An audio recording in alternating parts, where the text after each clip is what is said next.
Γεια σας και καλώς ήρθατε. Το σημερινό βίντεο είναι ό,τι πιο δύσκολο έχω κάνει μέχρι τώρα. Σας ρώτησα στο YouTube και σας άρεσε σαν ιδέα να κάνουμε και ένα τέτοιο είδος, να κάθομαι στην κάμερα και να μιλάω. Πρακτικά με βολεύει κάποιες φορές και ειδικά σήμερα που το θέμα αφορά την οικογένεια και επειδή δεν δείχνω τα παιδιά μου στο YouTube, μου είναι πιο εύκολο να καθίσω και να πω όσα θέλω με την ησυχία μου. Οπότε είμαι αγχωμένη, δεν θα πω ψέματα. Θέλω όμως τις συμβουλές σας στα σχόλια, γιατί και τεχνικά είναι πολύ διαφορετικό αυτό που κάνω. Ελπίζω το αποτέλεσμα να σας αρέσει. Το σημερινό θέμα αφορά το πώς μπορούμε να είμαστε πιο ήρεμες σαν μαμάδες. Θα σας πω όσα έμαθα εγώ με τα χρόνια, σαν μαμά 4 παιδιών και με τα μεγαλύτερα πλέον να είναι σχεδόν 12 χρονών. Ελπίζω να σας αρέσει και πάμε να ξεκινήσουμε. Γενικότερα είναι από τα πιο δύσκολα θέματα που μοιράζονται οι μαμάδες μεταξύ τους, το πώς νιώθουμε ότι εύκολα χάνουμε την ψυχραιμία μας και την ηρεμία μας. Δεν θεωρώ βέβαια ότι γίνεται όντως εύκολα, υπάρχουν πολλοί παράγοντες που παίζουν ρόλο σε αυτό, η κούραση, η ένταση της μέρας, οι υποχρεώσεις, η αϊπνία και κάτι πολύ βασικό που εμένα με επηρέαζε στην αρχή ήταν τα νέα στάδια των παιδιών, πράγματα δηλαδή που έκαναν όπως ξεσπάσματα θυμού και διάφορα άλλα πράγματα που τώρα πλέον ξέρω ότι είναι στο φυσιολογικό στάδιο της ανάπτυξής τους και πολλές φορές ξέρω και πώς να τα προλάβω και πώς να τα αντιμετωπίσω, κάτι το οποίο φυσικά στην αρχή δεν ήξερα. Οπότε παίζει και αυτό το ρόλο του, θα τα δούμε όμως όλα αυτά στη συνέχεια. Καταρχάς θέλω να διευκρινίσω ότι η ηρεμία δεν είναι κάτι που πηγάζει από μέσα μας, όπως πολλοί νομίζουν, είναι κάτι που καλλιεργείται καθημερινά και πρέπει να προσπαθούμε να το έχουμε καθημερινά. Δεν είναι λοιπόν εύκολο, ούτε γεννιέται κάποιος ήρεμος. Απλώς είναι κάτι που για άλλους θέλει περισσότερο κόπο και για άλλους λιγότερο. Προσωπικά όταν έγινα πρώτη φορά μαμά είχα 2 δίδυμα αγόρια, οπότε η αλλαγή ήταν τεράστια για μένα και απότομη θα έλεγα. Έτσι λοιπόν, παρόλο που δεν φώναζα ποτέ στη ζωή μου, ήταν η πρώτη φορά που άκουσα τον εαυτό μου να φωνάζει. Και φυσικά μετά ένιωθα τύψεις γιατί ήξερα ότι δεν έφταιγαν τα παιδιά μου σε κάτι, αλλά δεν ήξερα εγώ πώς να τα αντιμετωπίσω όλα αυτά τα οποία προέκυπταν μέσα στη μέρα. Έτσι λοιπόν θα σας πω τι με βοήθησε στην πορεία και τι ελπίζω ότι θα βοηθήσει και εσάς και τι με βοηθάει ακόμα και σήμερα φυσικά. Το πρώτο ήταν να σταματήσω να συγκρίνω τον εαυτό μου με άλλες μαμάδες. Συχνά βλέπουμε γυναίκες οι οποίες νιώθουμε πως τα καταφέρνουν καλύτερα, που μπορεί να έχουν και περισσότερα παιδιά από εμάς και να νιώθουμε ότι όλα τα έχουν υπό έλεγχο. Αρκετές φορές με έχετε ρωτήσει πώς γίνεται εσύ με 4 παιδιά να τα καταφέρνεις. Εγώ έχω 1 στην ηλικία του μικρού σου ας πούμε. Και παρόλα αυτά νιώθω ότι τα κάνω όλα λάθος. Ένα από τα πιο βασικά πράγματα είναι η εμπειρία που έχω τώρα και κάποια πρακτικά πράγματα που ίσως ακόμα εσείς δεν μπορείτε να τα καταλάβετε αν έχετε ένα μικρό παιδί. Για παράδειγμα, ξέρω πλέον τι να περιμένω. Όπως σας είπα, αυτά τα στάδια, τα ξεσπάσματα θυμού, τα κλάματα ας πούμε, ξέρω ότι είναι στο φυσιολογικό στάδιο του παιδιού, ότι κάποια στιγμή θα περάσουν, ότι δεν θα γίνει κακομαθημένο αν κάνει έτσι. Ξέρω συνήθως πώς να το αντιμετωπίσω. Φυσικά αυτό μπορεί να μην πιάνει πάντα, αλλά δεν με αγχώνει ότι έτσι θα είναι μια ζωή, ότι κάνω κάτι λάθος απλά επειδή κλαίει. Αυτό φυσικά στα πρώτα δεν το ήξερα και όταν το βιώνει μια μαμά πρώτη φορά είναι πολύ δύσκολο. Επίσης, το έχω ξαναπεί ότι τα 3 μεγαλύτερα είναι αρκετά μεγαλύτερα, κάτι το οποίο βοηθάει πάρα πολύ. Και γιατί είναι ανεξάρτητα και γιατί παίζουν με το μικρό και τον απασχολούν. Είναι άλλα τα δεδομένα γιατί δεν με ακολουθεί συνέχεια από πίσω επειδή βαριέται. Αυτό γίνεται το πρωί συνήθως που είμαστε μόνοι μας, αλλά δεν γίνεται όλη μέρα. Τα μεγάλα όταν γυρίζουν από το σχολείο παίζουν μαζί του, τον απασχολούν, τα Σαββατοκύριακα είναι οι καλύτεροι του γιατί ασχολούνται πολύ μαζί του και αυτό είναι κάτι που δεν τους το ζητάω καν, το κάνουν από μόνοι τους. Οπότε έρχεται φυσικά και ωραία. Τέλος, οι ώρες που είμαι καθημερινά με το μικρό δεν είναι και πολλές, όπως σας είπα. Είναι οι ώρες που λείπουν τα παιδιά στο σχολείο, αλλά κάποιες φορές ακόμη και τότε δεν είμαι πάντα μόνη μου. Φυσικά υπάρχουν και 7 ώρα και 8 ώρα και έχει χρειαστεί ακόμα και συνεχόμενες μέρες και νύχτες να μείνω μόνη μου με τα παιδιά. Αυτό όμως δεν είναι καθημερινότητα για μένα. Επειδή έχω μιλήσει με αρκετές από εσάς στα σχόλια και σε μηνύματα, ξέρω ότι αυτό δεν ισχύει για όλους. Υπάρχουν πολλές γυναίκες που μένουν καθημερινά πολλές ώρες με ένα παιδί ή με 2 μικρά μόνες τους και αυτό είναι πολύ πιο δύσκολο. Επομένως, μην θεωρείτε ότι πρέπει να τα καταφέρνετε όλα. Σίγουρα μπορεί να κάνετε λάθη. Μπορεί να υπάρχει κάποιος τρόπος να είναι τα πράγματα πιο ήρεμα και να μην τον ξέρετε. Αυτό όμως δεν σημαίνει ότι πρέπει να είμαστε σκληροί με τον εαυτό μας και να νιώθουμε ότι τα κάνουμε όλα λάθος ή ότι είμαστε κακές μαμάδες και ότι οι άλλες είναι καλύτερες. Όταν κάνουμε ό,τι καλύτερο μπορούμε, όταν μας ενδιαφέρει να μάθουμε Και οι τύψεις, κατά τη γνώμη μου, θεωρώ ότι είναι σημάδι ενός υγιούς ενδιαφέροντος για τα παιδιά μας, αν βγάζει νόημα. Και φυσικά οι συνθήκες είναι διαφορετικές κάθε φορά. Το έχω πει και άλλες φορές, ούτε κι εγώ είμαι πάντα ήρεμη. Όλα όσα προσπαθώ να εφαρμόσω δεν σημαίνει ότι τα καταφέρνω πάντα. Υπάρχουν και απλά ημέρες που τα παιδιά δεν συνεργάζονται, ό,τι και να γίνει. Μπορεί να έχουν υπερένταση, μπορεί εγώ για οποιονδήποτε λόγο να μην έχω αρκετή υπομονή εκείνη τη μέρα και η ατμόσφαιρα του σπιτιού απλά να μην βγαίνει. Το δύσκολο είναι όταν αυτό γίνεται σε καθημερινή βάση και μας δόξα τω Θεώ, αυτό είναι πλέον η εξαίρεση και όχι ο κανόνας. Οπότε να το έχετε και αυτό στο μυαλό σας όταν βλέπετε στο δρόμο έξω μια τέλεια μαμά που τα παιδιά της είναι ήσυχα και αυτή είναι ήρεμη και χαρούμενη. Δεν είναι η πραγματικότητα αυτή της καθημερινότητας πάντα. Είναι ένα μέρος. Το δεύτερο που προτείνω είναι να περνάτε λιγότερο χρόνο στα μέσα κοινωνικής δικτύωσης. Και αυτό δεν το προτείνω μόνο για την παραπλανητική εικόνα, θα έλεγα, της τέλειας μαμάς που βλέπουμε στα social media. Το έχω αναφέρει πολλές φορές, έχω και ξεχωριστό άρθρο γι' αυτό. Θα σας βάλω ό,τι μπορώ κάτω στην περιγραφή για να τα βρείτε και να τα διαβάσετε εκτενέστερα αν θέλετε. Αλλά υπάρχει και λογική πίσω από αυτό και το καταλαβαίνετε. Όταν γίνεται ένας χαμός στο σπίτι, αν τα παιδιά φωνάζουν ή τσακώνονται ή αν το σπίτι είναι πολύ ακατάστατο, το τελευταίο πράγμα που με ενδιαφέρει, για παράδειγμα εμένα που φτιάχνω βίντεο κτλ., είναι να πάρω το κινητό και να αρχίσω να βγάζω βίντεο. Δεν έχει νόημα. Όταν τα πράγματα είναι καλά, τότε έχω κι εγώ έμπνευση και όρεξη να κάτσω και να δείξω κάποιο μέρος της καθημερινότητάς μου και όλα αυτά που μοιράζομαι. Νομίζω ότι κάθε μαμά νιώθει έτσι, οπότε θεωρώ ότι το καταλαβαίνετε. Άρα λοιπόν υπάρχουν και άλλα πράγματα που μπορούν να μας επηρεάσουν. Όσα βλέπουμε και διαβάζουμε καθημερινά μπορούν να μας δημιουργήσουν ένταση και άγχος χωρίς να το καταλαβαίνουμε. Όταν βλέπουμε για παράδειγμα συνεχώς βιασμούς, πολέμους, αυτόματα μας δημιουργείται ένα άγχος και μία ένταση, ακόμα και αν δεν το βλέπουμε. Αυτόματα σκεφτόμαστε σε τι κόσμο θα μεγαλώσω εγώ το παιδί μου, πώς θα μπορέσω να το προστατεύσω από όλα αυτά, πώς θα μπορέσω να το κρατήσω ασφαλές. Και αυτό μπορεί να δημιουργήσει μια αρνητική ατμόσφαιρα χωρίς καν να το αντιλαμβανόμαστε. Οπότε είναι καλό να ενημερωνόμαστε με μέτρο και σε συγκεκριμένες ώρες. Αν ανοίξουμε την τηλεόραση και την αφήσουμε να παίζει όλη μέρα, το πιο πιθανό είναι ότι θα δούμε το ίδιο θέμα ξανά και ξανά να αναπαράγεται. Ένα βίαιο βίντεο με κάθε λεπτομέρεια, το οποίο οι άνθρωποι ως ευαίσθητα όντα δεν μπορούμε να σηκώσουμε και δεν είμαστε φτιαγμένοι να το σηκώσουμε. Ευθύνη μας είναι τα παιδιά μας και η οικογένειά μας. Φυσικά θα πρέπει να ξέρουμε τι γίνεται, ώστε να μπορούμε να τα ενημερώσουμε σωστά και να τα προστατεύσουμε, αλλά θέλει μέτρο, το οποίο δεν το έχουν τα μέσα από μόνα τους. Πρέπει εμείς να το δημιουργήσουμε στον εαυτό μας. Το επόμενο που προτείνω είναι να μάθουμε να καλλιεργούμε την ευγνωμοσύνη για όσα έχουμε. Ξεκινώντας την μέρα μας θετικά, με δοξολογία στο Θεό για όσα έχουμε, αλλάζει αμέσως η διάθεσή μας και μας δίνει άλλη ενέργεια για την υπόλοιπη μέρα. Φυσικά αυτή η θετικότητα πολύ πιθανό να μην κρατήσει μέχρι το βράδυ, ξεκινάμε όμως αλλιώς και αυτό είναι πολύ βασικό. Η αρχή της μέρας είναι σημαντικό πράγμα και τη διάθεση όλης της υπόλοιπης. Και μόνο το ότι έχουμε το ρόλο της μαμάς είναι μεγάλη ευλογία.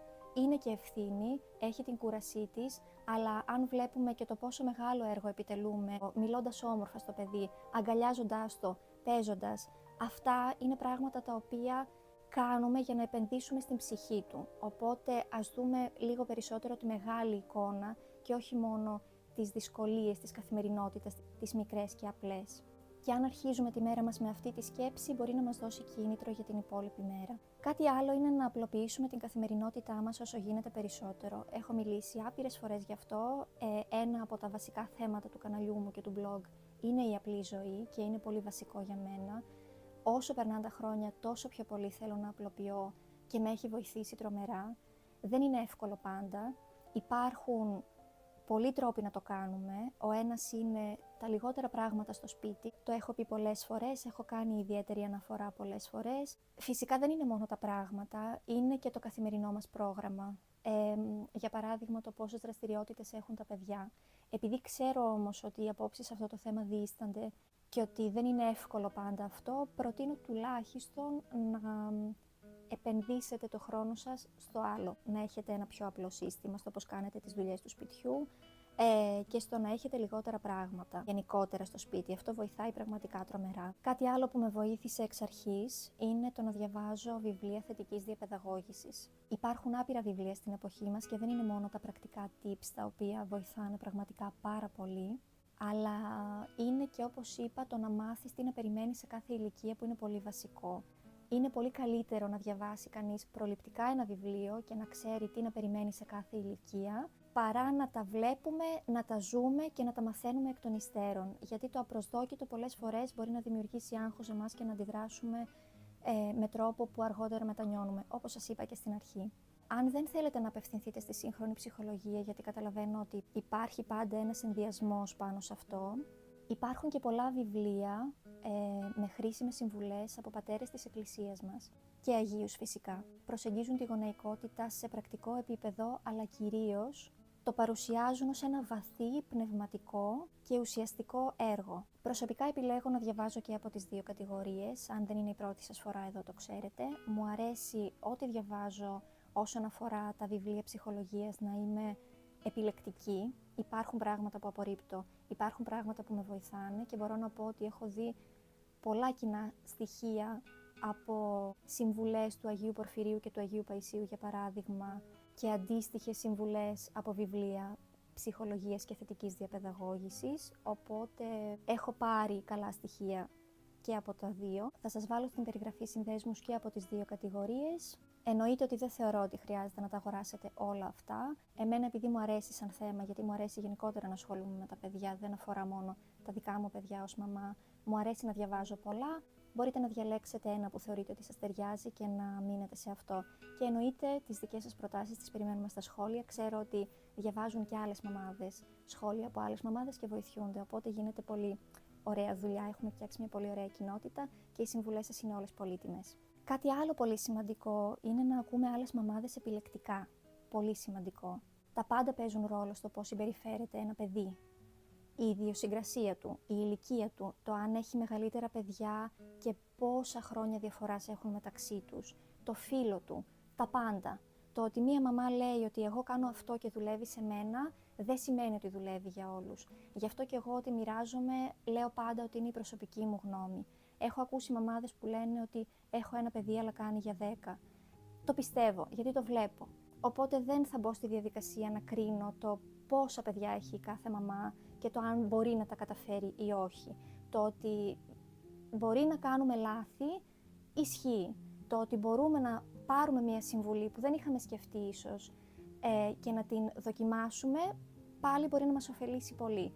Δοκιμάζουμε όμως χωρίς άγχος, κρατάμε ό,τι μας βοηθάει, απορρίπτουμε ό,τι δεν δουλεύει για εμάς και τη δική μας οικογένεια. Μόνο εμείς γνωρίζουμε το παιδί μας, μόνο εμείς γνωρίζουμε το δικό μας χαρακτήρα και τι μπορούμε να προσφέρουμε και να κάνουμε, οπότε θεωρώ ότι πρέπει να μείνουμε σε αυτό. Κάτι άλλο είναι το να βάλουμε περισσότερο την προσευχή στη ζωή μας. Θεωρώ ότι είναι πολύ βασικό αυτό. Όσο περισσότερα αφήσουμε στο Θεό, τόσο λιγότερο άγχος έχουμε. Θα πω κάποια παραδείγματα με βάση αυτά που θυμάμαι. Θα σας έχω, όπως σας είπα, τα βιβλία στην περιγραφή, οπότε μπορείτε να τα δείτε μόνοι σας. Θυμάμαι ότι ο Άγιος Παΐσιος έλεγε για τη μητέρα του ότι όταν έβλεπε ότι άρχιζε λίγο να χάνει την υπομονή της, άρχιζε να λέει την ευχή, το Κύριε Ιησού Χριστέ ελεησόν με. Ο Άγιος Πορφύριος επίσης έλεγε να αρχίσουμε να προσευχόμαστε πριν χάσουμε την ψυχραιμία μας για να μπορέσει αυτό να έχει αποτέλεσμα, γιατί μετά είναι αργά. Αυτά είναι κάποια πρακτικά tips για την προσευχή και εννοείται, όπως σας έχω πει αρκετές φορές, να ξεκινάμε τη μέρα μας με προσευχή και δοξολογία είναι κάτι πολύ ωραίο και σημαντικό.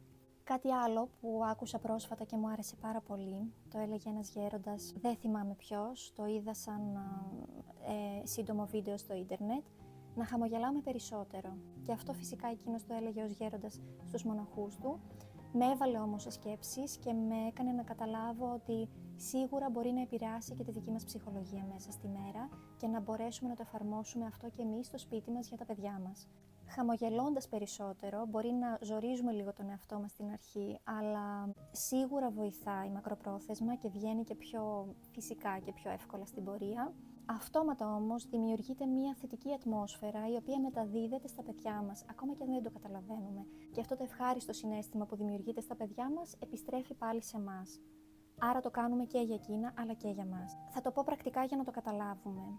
Σκεφτείτε πηγαίνοντας στο σούπερ μάρκετ, ας πούμε στο ταμείο, και έχετε μια ταμεία χαμογελαστή, ευγενική, ομιλητική, πόσο πιο ευχάριστα φεύγετε από εκεί σε σχέση με το να έχετε κάποια η οποία δεν μιλάει, δεν έχει οπτική επαφή, και αυτό είναι πολύ σημαντικό με τα παιδιά, και δεν είναι τόσο ευγενική.